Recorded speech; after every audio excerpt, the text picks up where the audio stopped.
Bon, retour dans la nouvelle zone, eh bien, peut-être qu'elle n'est pas si nouvelle maintenant. Nous avons toute une liste de vidéos à propos de cette zone derrière moi, qui ont été principalement réalisées en 2021.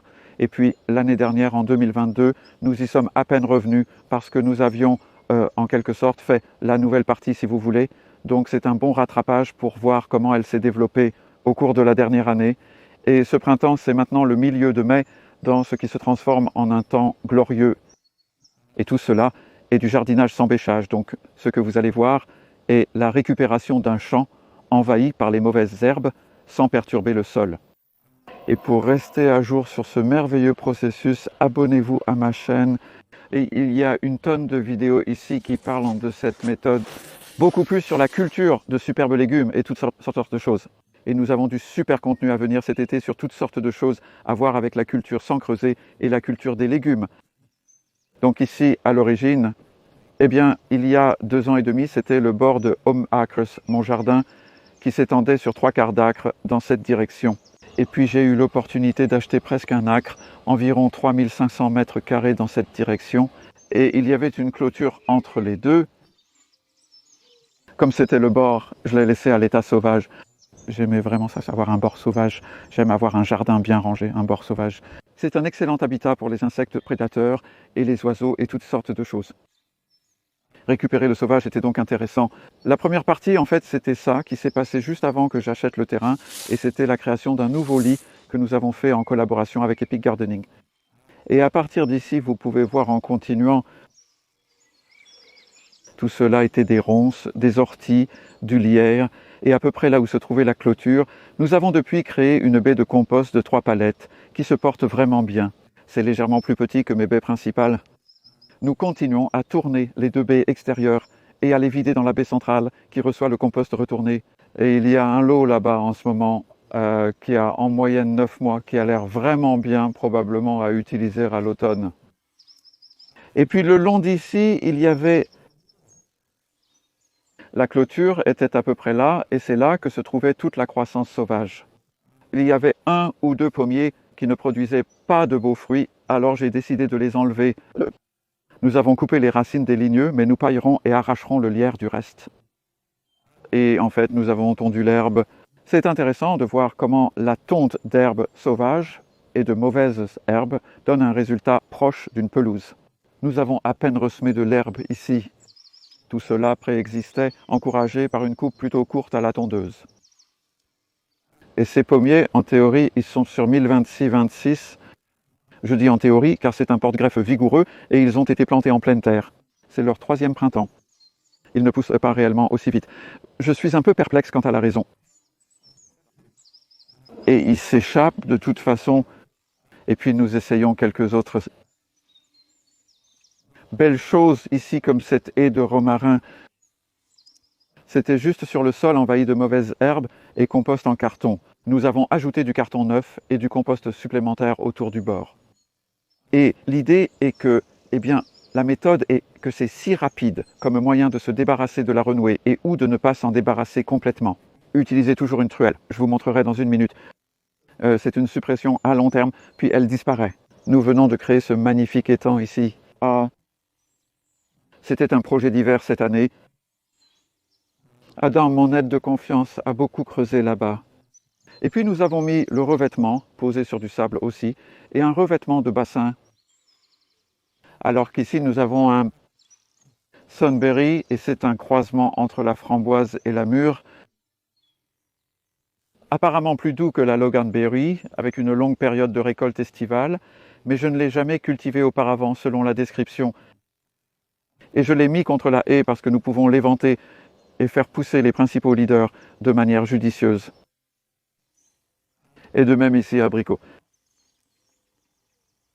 Et l'idée de l'avoir ici est que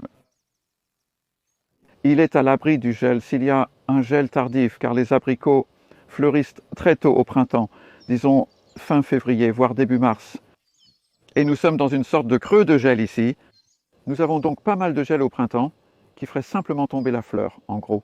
Donc ce que je peux faire, nous verrons, je ne l'ai pas encore fait, mais le plan est de simplement couvrir ceci avec de la polaire s'il y a du gel pendant qu'il fleurit.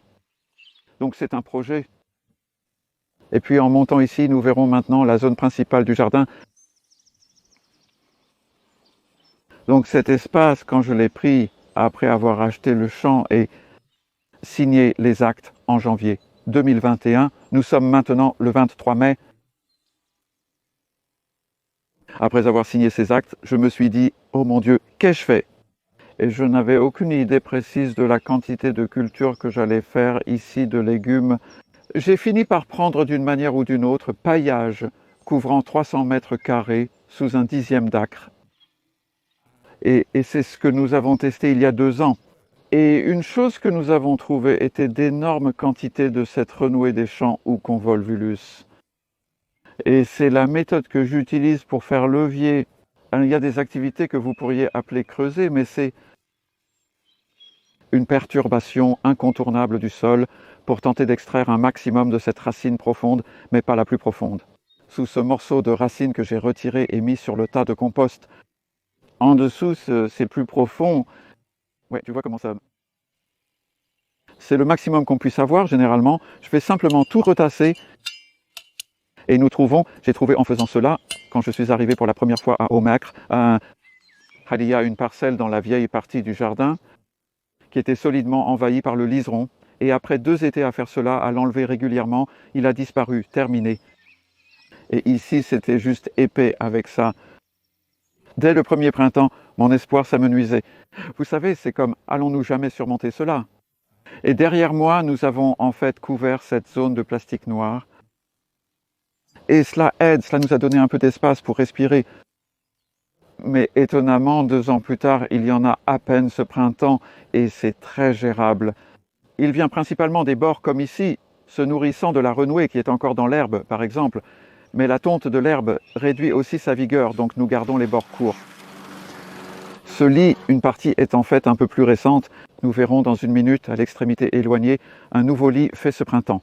Mais ici, nous venons de terminer les moutardes qui étaient en salade. Donc cela va être une nouvelle plantation à tout moment maintenant. Et puis les légumes de printemps ont hiverné. Ils sont sur le point de finir aussi. C'est un cycle continu de culture de légumes. Tu as une chose qui pousse et finit, puis tu as des plantes prêtes. Ici, comme par exemple, ces feuilles vont finir assez tôt, j'espère. Et ensuite, nous planterons du brocoli à jet pourpre parce que leur calendrier de croissance correspond vraiment bien à cela. Et ces fèves, je ne sais pas trop ce qui se passe, mais elles ont beaucoup de ces taches. Je crois que ça s'appelle la tache chocolat. Et quelle est la cause? Je l'ignore, mais si vous aviez du temps, vous pourriez retirer ces feuilles tachetées que je remettrai sur le tas de compost. J'y mets tout. Et juste en faisant ça, ça a déjà l'air beaucoup mieux. En gros, la nouvelle croissance est saine. Celles-ci ont été semées en novembre et la plupart d'entre elles ont survécu à l'hiver d'une manière ou d'une autre. Ils étaient sous une couverture. En hiver, nous utilisons une couverture plus solide, un filet, mais pour le printemps, c'est une polaire. Plantation et aussi pour protéger les très jeunes semis des nuisibles également. Donc c'est à double usage. Et je n'ai pas découvert ce lit dans les 2 semaines depuis que nous avons planté ceci. Betteraves à quart de rubis qui vont pousser jusqu'à la récolte. Donc vous pouvez voir combien de mauvaises herbes ont encore poussé en ces 2 semaines. C'est très gérable. Je vois 2-3 touffes de liserons. Encore une fois, en partie parce que nous sommes près du bord, un peu d'herbe là. Ouais, sans creuser. Le désherbage n'est pas un problème majeur. La couverture sera sûrement enlevée aujourd'hui. C'est ici que certains brocolis violets que nous avons plantés en juillet dernier, après les avoir semés en juin, viennent de finir. Nous avons eu une belle récolte, sauf une section perdue à cause de la gelée en décembre dernier. Cela en valait la peine. Nous avions un nid de pigeons et c'est maintenant terminé. Nous avons en fait passé les tiges à travers un broyeur pour les hacher en vue de faire du compost. Voici un autre type de couverture. Celui-ci s'appelle Thermocrop et ce n'est pas pour le garder extrêmement chaud. Il est moins chaud que la polaire. C'est génial, surtout s'il y a des lapins. Les semis de céleri rave, déjà en terre depuis 2 semaines, sont minuscules et lents à pousser. Et de même plantés avec de l'oignon vert. Les oignons de printemps finiront, puis le céleri rave prendra tout l'espace. la couverture pourrait être retirée très prochainement, potentiellement même aujourd'hui. Son travail a permis aux plantes de s'échapper. Ils ont l'air bien pour la plupart. Et ce que nous avons ici, c'est que vous voyez probablement pas mal de bois, et c'est mon compost fait maison. Non, nous ne mettons pas de copeaux de bois sur les lits. Nous ajoutons du bois sur les chemins et du compost maison sur les lits. Mais parce que nous mettons du bois dans le compost, comme la partie brune pour équilibrer le vert, nous finissons par avoir une surface un peu boisée à la surface, et vous ne voulez pas trop de bois là. Je dirais que c'est le maximum. Nous avons trouvé un peu de dégâts de cloportes ou de bêtes à bon Dieu, de dégâts de roly-poly ce printemps à cause de cette quantité de bois. C'est bon, les cloportes font surtout des dégâts lorsque les semis sont très petits. À ce stade, c'est bon maintenant. Ici, nous avons des courgettes, des zucchini, donc ceux-ci pourraient débuter leur production assez rapidement. Et j'ai enfreint mon propre conseil ici, juste pour prendre un peu de risque, et j'ai essayé un semis plus tôt, le 12e d'avril, donc c'est il y a environ 6 semaines, et ils ont été mis en terre il y a environ 2 semaines, donc avant la dernière date de gelée. Notre dernière date de gelée ici est le 16 mai, donc c'est il y a 8 jours, et il y a eu une gelée légère en fait, donc j'ai mis une polaire supplémentaire la veille. Voici un exemple de ce que vous pouvez faire, mais vous devez être prêt à le faire. Malgré la gelée, les courgettes ont survécu et nous pourrions en avoir de manière précoce, ce qui semble valoir le coup. Et ici de même, nous prenons le temps d'attendre un temps plus chaud avant de transplanter, disons, les tomates d'été, les poivrons, les concombres, quoi que nous cultivions. Il se trouve que ce sont principalement des tomates ici, et aussi parce que nous récoltons de la salade d'hiver. Et en fait, c'est une plantation plus précieuse pour moi que ces légumes d'été, aussi bien que je les aime. Oui, c'est aussi un jardin maraîcher, et mes feuilles de salade d'hiver sont très prisées. La bête à carde est un reste d'une récolte fantastique que nous avons eue dans cette serre depuis fin novembre, en répétant simplement la cueillette sur les mêmes plantes. Et le niveau d'entretien des tomates est en fait assez élevé. Les tomates, comme la variété Sun Gold en cordon, demandent beaucoup de temps. J'ai remarqué juste avant la vidéo une énorme pousse latérale sur la mienne qui a bien poussé. Je n'ai pas eu assez de temps pour m'occuper de ça. Et celui-là, je vais l'enlever pour que vous puissiez voir comment potentiellement il y a 2 tiges ici. Et comment distinguez-vous le rejet latéral de la tige principale lorsqu'il n'y a pas beaucoup de différence de taille entre les deux? Les pousses latérales sont toujours en dessous d'une grappe. Une grappe fructifère de tomates va donc se développer ici. Les pousses latérales se développent sous la grappe la plus haute ou parfois au-dessus d'elle. Mais si vous décidez quel est le leader principal ici est celui-ci parce qu'il a la grappe et non celui-ci parce qu'il n'a pas de grappe. Alors voilà, je le casse. En observant plus haut, on peut voir un autre exemple de pousse latérale avec la ficelle, mais de taille très réduite. Et en fait, vous pouvez aussi bien l'enlever à ce moment-là pendant que vous êtes ici et faire cela aussi.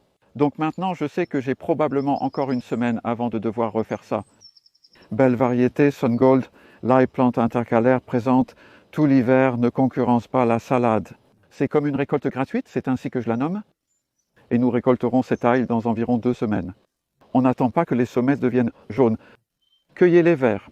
En tâtant le bas, vérifiez d'avoir un beau bulbe où vous sentez les gousses et le bulbe.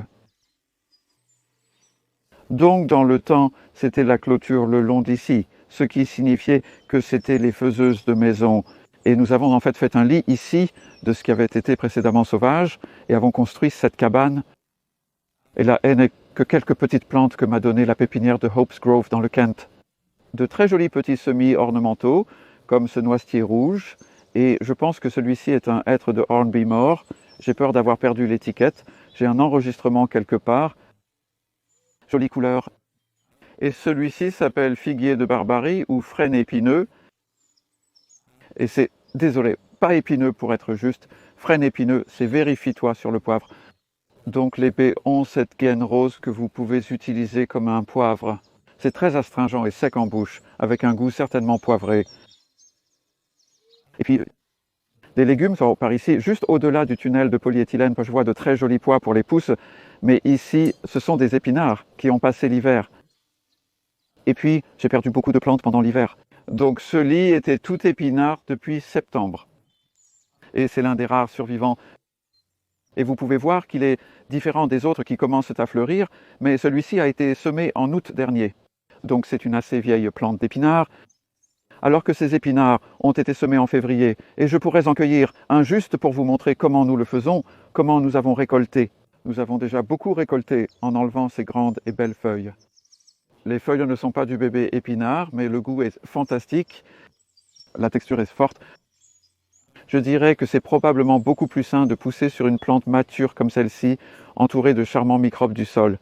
Nous constatons la même chose avec la salade. En réalité, ces feuilles vivantes se conservent longtemps si besoin, car elles sont pleines de vitalité et de vigueur. Je vais laisser ça là à l'ombre et je le ramasserai plus tard. C'est la variété Médania. C'est une très bonne variété d'épinards. Et voici de la laitue que nous avons déjà cueillie 3 fois. Nous les avons donc cueillis en enlevant les feuilles extérieures et ils donnent beaucoup de croissance. Ils vont donc être cueillis à nouveau demain matin. La dernière cueillette a eu lieu il y a 6 jours. Avec ce temps, la température ici en journée est d'environ 18 à 20 degrés centigrades, soit la soixantaine en Fahrenheit, une température très agréable, assez parfaite pour la laitue. Et nous avons des journées très longues. Nous sommes à 51 degrés nord, donc le lever du soleil est presque à 5 heures du matin maintenant, et le coucher du soleil est à 9 heures du soir. Les betteraves adorent ça aussi. Regardez ça, ces plantes que nous avons semées de fin février à début mars, et ce lit entier a été transplanté à la fin de mars, et la moitié plus loin en fait. Je me souviens l'avoir fait avec Carré, une charmante bénévole de Géorgie, Atlanta. Et il était émerveillé alors que nous mettions ces plantes. Il doutait que les plantes poussent, étant si petites, et vu la période de fin mars. Le temps est parfois assez féroce ici avec le vent et tout, mais nous avons mis de la polaire par-dessus et ces betteraves ont été sous la polaire depuis jusqu'à il y a une semaine. J'ai enlevé la polaire. Le résultat me surprend toujours, surtout si tôt dans la saison avec notre climat qui ne s'est réchauffé que récemment. Donc j'espère que nous les vendrons. Par exemple, au pub local, ils ont exprimé un intérêt. Cependant, on ne sait jamais jusqu'à ce que la commande soit passée. Et ouais, on verra. C'était beaucoup de betteraves, mais vous pouvez les laisser grossir sans qu'elles ne deviennent ligneuses dans ce type de sol. Elles restent en excellent état. Asperges. Et ce lit, je l'ai planté en avril 2021, quand il était juste plein de racines. En fait, je pêchais les racines que de liserons pendant que je plantais les asperges et aussi un peu de chien-dent, des chardons, vous savez, et tout. C'est comme, comment ne pas le faire? Mais depuis, comme je vous l'ai montré, nous avons régulièrement enlevé la repousse du liseron avec une truelle. Et c'est ce que nous avons obtenu ce printemps. Nous avons, je veux dire, il y a une mauvaise herbe annuelle, une petite ortie par exemple, mais surtout, il n'y a eu que quelques liserons. Cela a été très gérable, et encore, avec pas de creuset, vous savez, vous avez cette possibilité. Je ne fais pas de crête et de tranchée. Pour plus de détails sur la culture des asperges, regardez notre vidéo et un peu de compost en hiver. Et en fait, ce compost dont je vais juste parler, parce que vous pouvez voir que la surface est peut-être encore plus boisée. Il y a un autre petit chardon. C'est encore plus boisé que le autre compost que j'utilise. Ce n'est pas vraiment du compost maison, mais plutôt du copeau de bois tamisé qui a subi un traitement. Tamise de 12 mm. Sous le bois, mais s'il y a des choses sympas, c'est donc ce que nous avons mis ici. Et j'ai déjà récolté des navets et des radis de cette zone. Nous n'avons donc pas peur de cultiver autour des asperges, mais principalement au début du printemps, quand elles ne demandent pas autant d'humidité, et elles vont maintenant s'enraciner dans tout le lit et vraiment y aller. Et nous commencerons à récolter ces plantes dans peut-être 2 ans. Et en fait, plus loin se trouve une nouvelle plantation d'asperges qui n'est en terre que depuis 1 an, moins d'1 an. Et cette partie plus proche, je l'ai cultivée à partir de graines et ça m'a époustouflé. Je l'ai semée en février dernier, 2022, plantée en juin 22, de petits pots d'asperges bien cultivés. Et ils se portent mieux que ces couronnes que j'ai obtenues et qui sont censées pousser plus vite. Cependant, nous constatons avec les couronnes qu'il en manque toujours quelques-unes, pour une raison ou une autre. On ne peut pas vraiment le dire quand on plante, et la croissance n'est pas aussi forte que lorsqu'on cultive à partir de graines. Voici donc un bon conseil. Semez l'Ariane F1 en février prochain. Cultivez les F1S et les hybrides pour une croissance plus forte. C'est mon opinion de toute façon.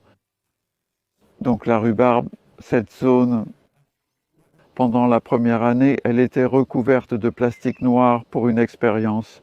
Nous avons simplement recouvert la surface de 7 à 8 cm de copeaux de bois. Les copeaux de bois n'étaient pas de bonne qualité.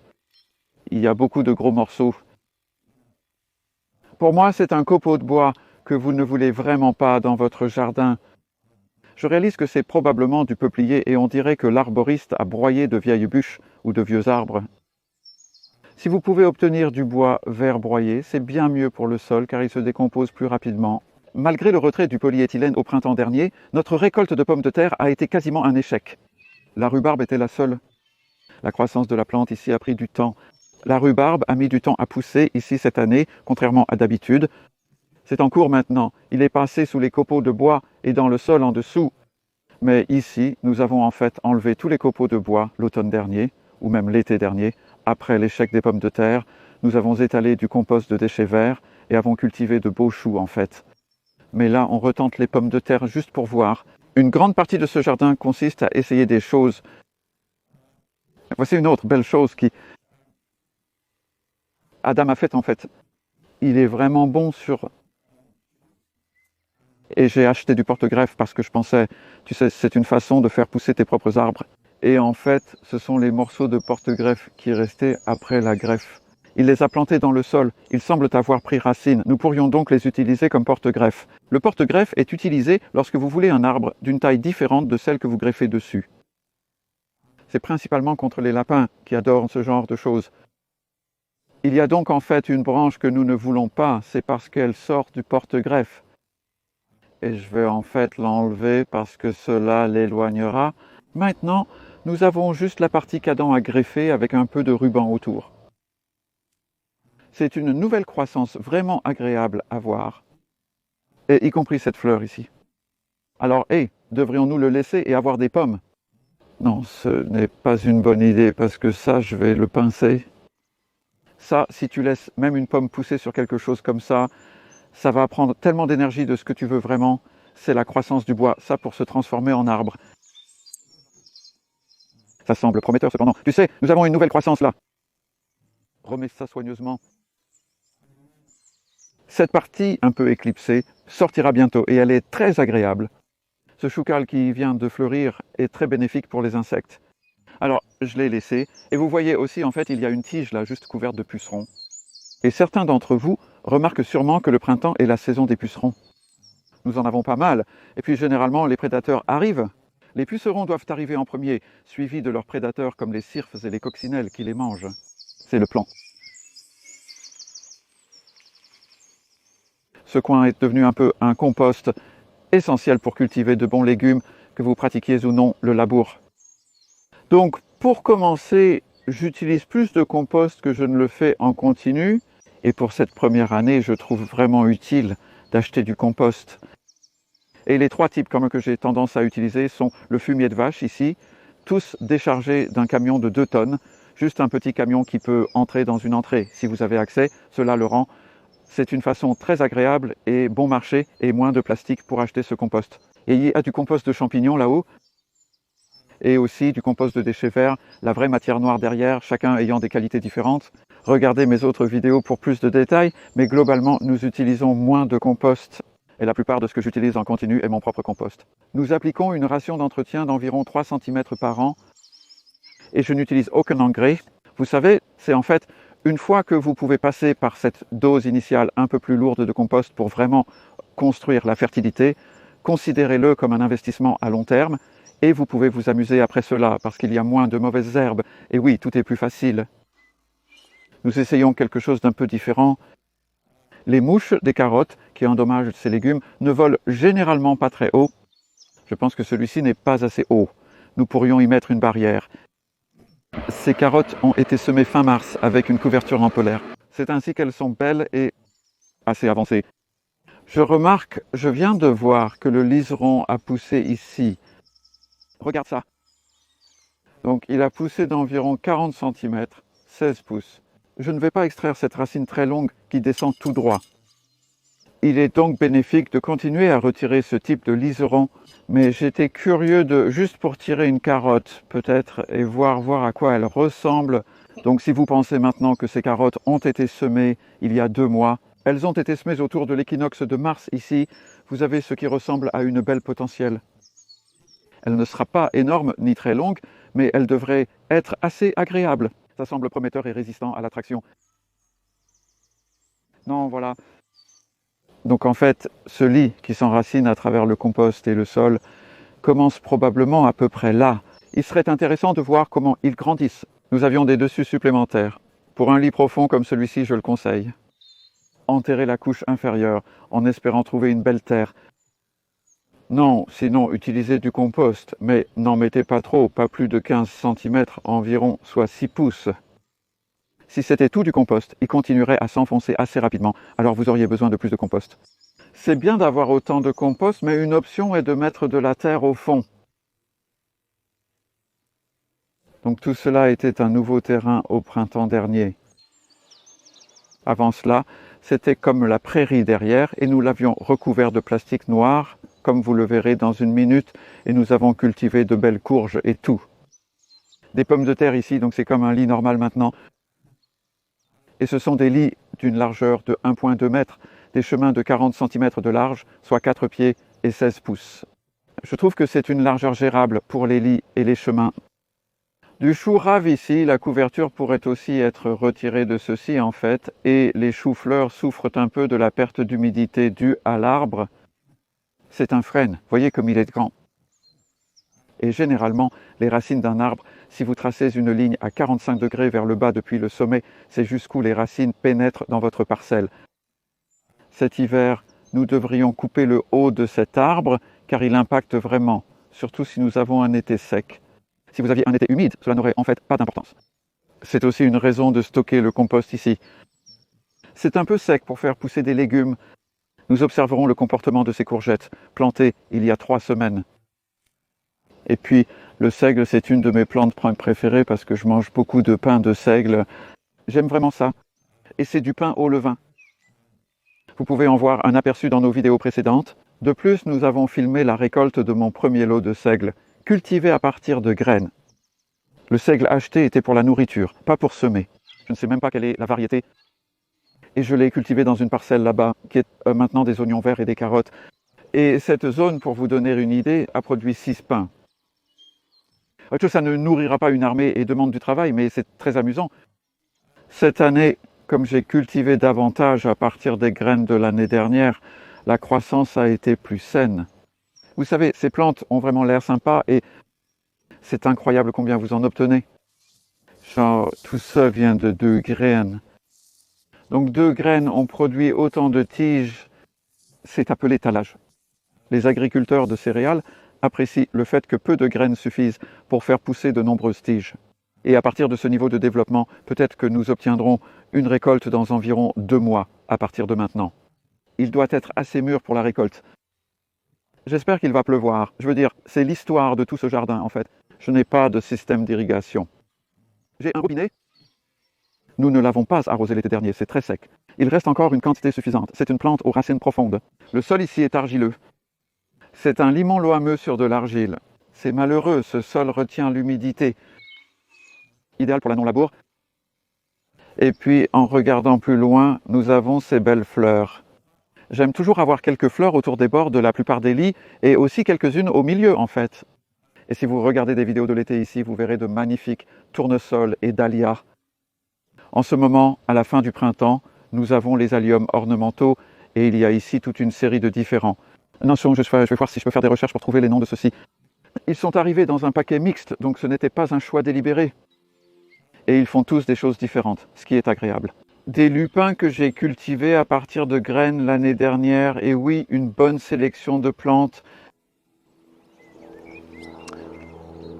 Au-delà du seigle ici, il y a des pommes de terre qui sont également toujours en train de pousser dans le sol, ce qui était du plastique noir l'année dernière. Ce polyéthylène, même si certains d'entre vous et moi n'aimons pas vraiment le plastique, il reste très utile dans certaines situations. Ce que nous ne faisons pas est réutilisable. C'est la 4e année que ce plastique sert à un usage très utile. Donc, à la fin, après la récolte de tout ce qui pousse, nous le roulerons et le conserverons jusqu'à l'été prochain. Couvert tout l'été dernier, cela a fait pousser des courges. Bien qu'en mai et vers l'été, nous avons encore de ces courges que nous mangeons toujours. le prince couronné est une excellente courge d'hiver, et c'est ce que sont beaucoup de ces nouvelles plantes ici.